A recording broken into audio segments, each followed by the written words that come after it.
All right. So we were just talking about running a business or being as a leader in a business.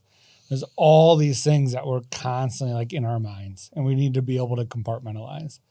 And so when we run on EOS, there's actually compartmentalization is built in to the tools.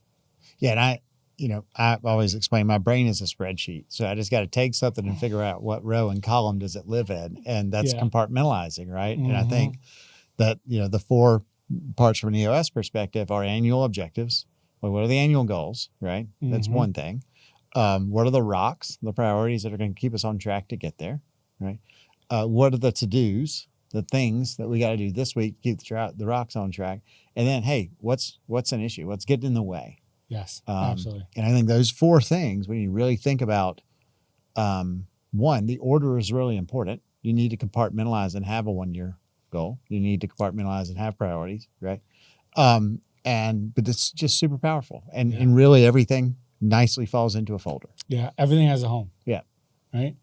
And this gets taught when you're putting EOS into your business. It gets taught between vision building 1 and vision building 2, depending on just kind of where the team is. So that's like day 30 to 60. Yeah, day 30 to 60. And when it's done, it's a little bit of like an aha moment, because as we start to put all these tools in place, we have annual goals. These are the things that need to get done by the end of the year. And then we have 90-day rocks, but now we're doing to-dos. And then when we run through our L10 issues, we have these issues that become to-dos. Sometimes they become rocks. Sometimes they don't. They sit on all these lists. Like, what is all this stuff? Like, how do I keep track of all of this? And this is really what we're talking about, that there's actually these nice little buckets if we just get our arms around what those buckets are.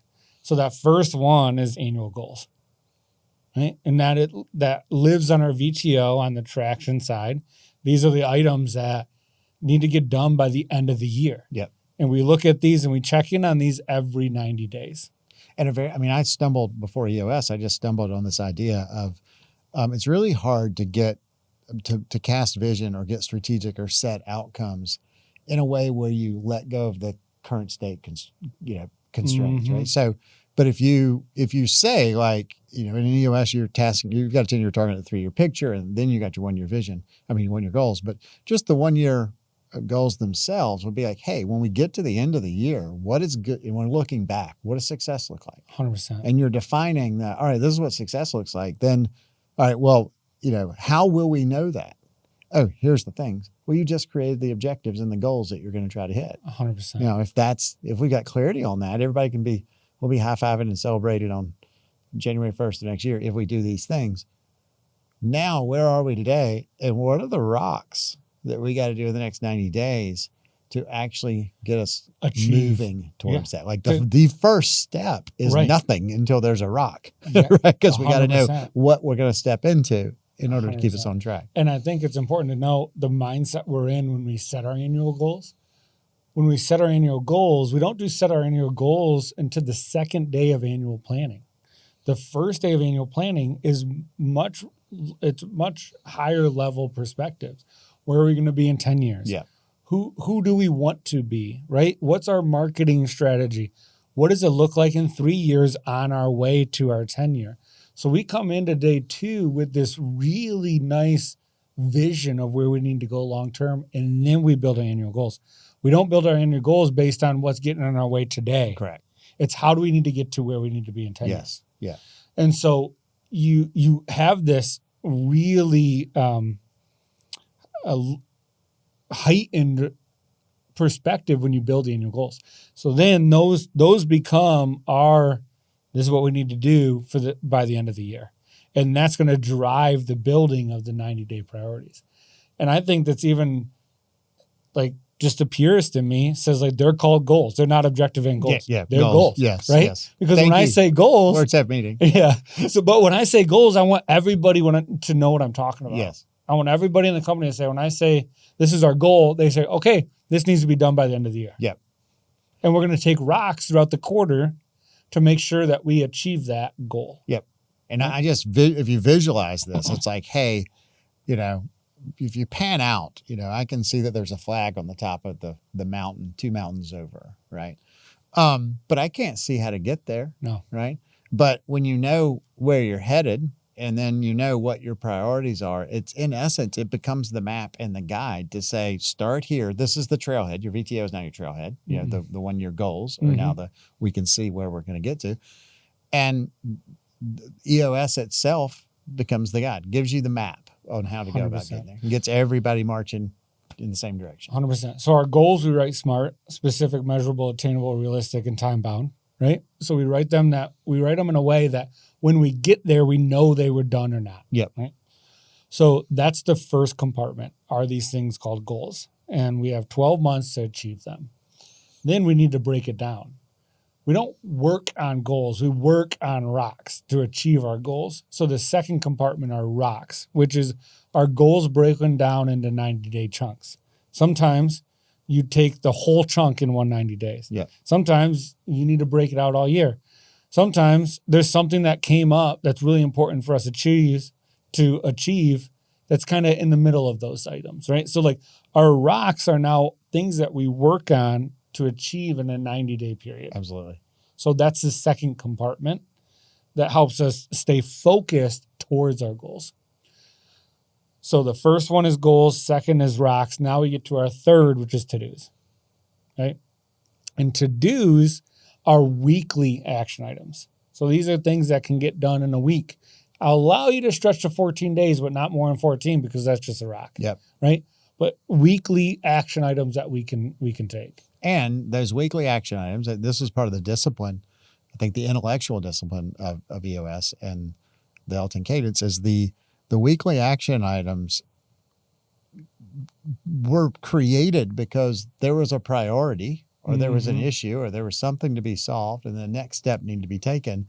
And that's why it exists. And it came out of an L10. Right? Yes. So it's not just another to-do list.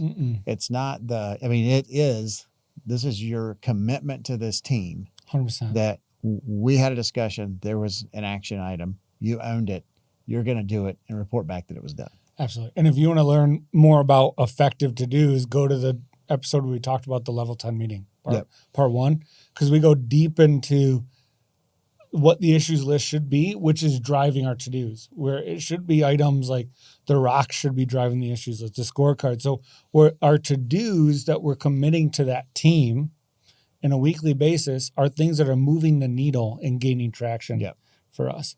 So that's the third component, which is a weekly action item, which is a to-do. So we have annual items, which are goals. Then we have these quarterly priorities that we're working on to achieve our goals. That's the second component called rocks. Then we have weekly action items, which are to-dos, right? Yep. And then we have this fourth one, which is issues, which actually gets broken into two: short-term and long-term. Short-term are items that are like weekly items. Long-term are more quarterly type of discussion, big meatier issues at hand. Yeah, like where it's the first month of the quarter and we just realized that, you know what, it's time to get a new project management system, right? We're not going to steer everything to, all right, let's get a new project management system. That was not in our quarterly goals. Right. That's a long-term issue. Let's hit it out there. We may decide to IDS it, to take some next steps on it weekly, but if it's really like, hey, that's more than a week's worth of work, and it's a big priority for the year to get us. So let's make sure that hits that long-term list so we can do it. 100%. Now, here is the beauty of this whole thing. So 4 compartments. We have annual goals, 90-day priorities, rocks, and weekly to-dos. Those are all items that we've already decided to take action on and that we're acting on, right? The issues, they're not ideas. The issue is ideas. Yes. The issue is obstacles. So nothing can enter the weekly to-dos, the annual goals, or the quarterly rocks without passing through the issues list. So they enter everything in our mind, ideas, thoughts, obstacles, FYIs, everything enters this compartmentalization, these different compartments, through the compartment of issues. And typically it enters it through the short-term issues. So in theory, in my mind's going, I'm going to put things on the short-term issues list. Then in the weekly L10, we're going to decide where it belongs based on the solve. It could be, hey, kick that to long-term issues because it's not appropriate this quarter, so it's going to become a rock. Or we're going to solve it this week, and it's going to become a to-do, typically. Mm-hmm.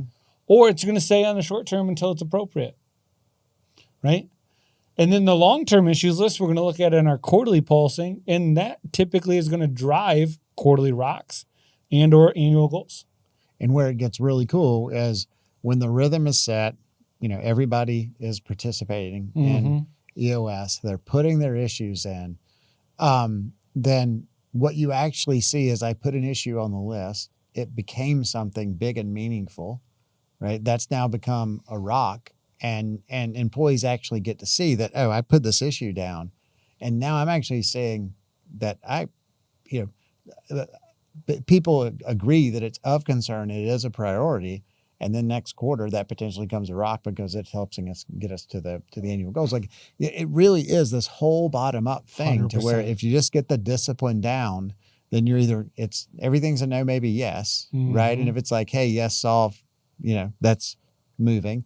If it's a maybe, it stays on the list. And if it's a no, it maybe goes somewhere else, right? Yeah. But it is just surfacing those issues that builds visibility, across all teams, where are the things that are blocking us and preventing us from being better, and in a very objective like flow and rhythm. Yeah. It's freaking awesome. I completely agree. And this whole concept and compartments is what changed my life. I think about family and running that, and then owning a business and running a business, and then having a side project of, as an entrepreneur, you're always doing something else too, right? Like these 3 different areas of my life. And without compartmentalization, you can't keep it all straight. And so this idea I implement everywhere of there's an issues list for my EOS practice. There's an issues list for the data analytics company. There's an issues list for my household. Yeah. And all of those, I have a place now to get it out of my head. Correct. Put it, and then there's a cadence of meetings that allows us to work through those things and turn them into action items when it's appropriate. And it reduces your anxiety, right? Because you're not holding all this stuff. But I just, it mitigates drama. That's just what I'm, the one thing that I always tried to fight or find ways to mitigate drama. And I would say diplomacy was one of those ways, but there wasn't a system. And I think that's the one thing for me that I just tell everybody is it just, when running well, man, it just mitigates the drama. Everything has a home. It's all objective. We're all here for the betterment of each other in the organization. Absolutely. Absolutely. Now, in order for this compartmentalization to work, you have to be using the tools, because without it, it's going to fall flat. It's the whole system stands itself up. So you can't just cherry pick this tool. Yeah. It's only going to be effective if you're using them all.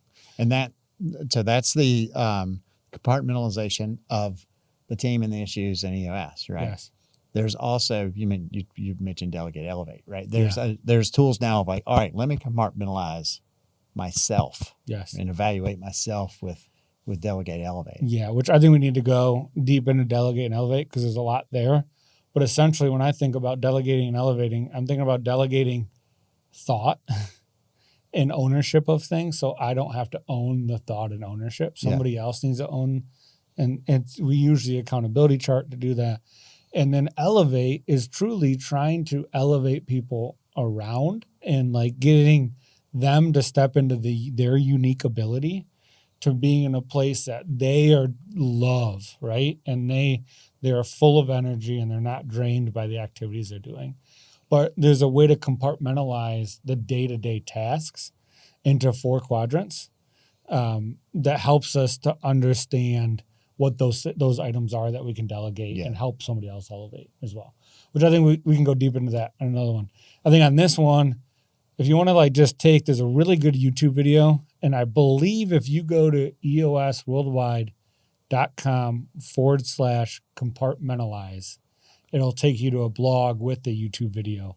Yeah, and embedded. that's the one that I think is great for when you're rolling out EOS too. There's a time where when I saw that, because my brain is a spreadsheet, I watched it, I was like, oh, I get it. This makes perfect sense. So it's a really good whatever you call those drawing. I should know this. I'm an art director, but it's like an animated drawing video. Like but it takes you through, like shows you the files and breaks it all down and shows you the cadence and the rhythm of annual goals, rocks, to-dos, and issues. Yeah. And it's a great little video.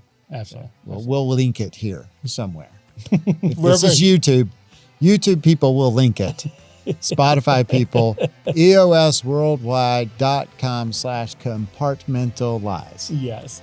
I love how you say it's going to be linked here. Like, yes, this is like link here. That's it. All right, Jamie. Pleasure as always, my friend. Likewise, man. Let's compartmentalize this out and move into the weekend. And let's do it. All right, see you.